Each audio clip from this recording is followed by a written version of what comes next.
ama OIRIBA Democratic Students Alliance of Manipur DESAM gi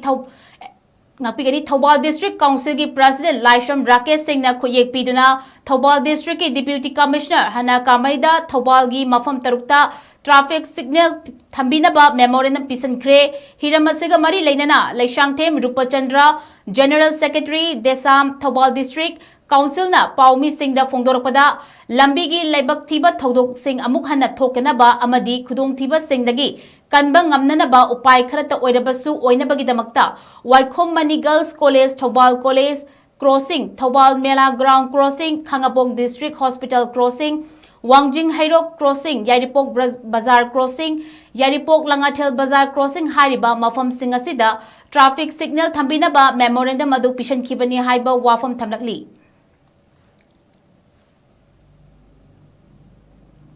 Hujiji Thoubal District Council DESAM General Secretary na pamtujabani asi akoina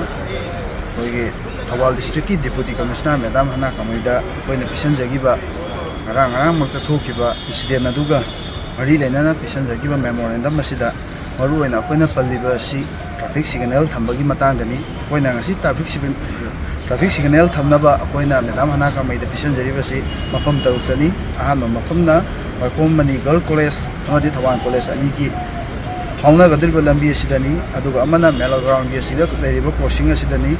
aduga hujiji Khangabo hospital ji koigi Thoubal district ki oina amaromda Thoubal district ki Manipur gi oina ani suba population yambada ju oidi mafam ama oibnina Thoubal district asida district hospital asida anaba layeng oji aduki matik mi lai maramduna sigi jaga asida su hairiba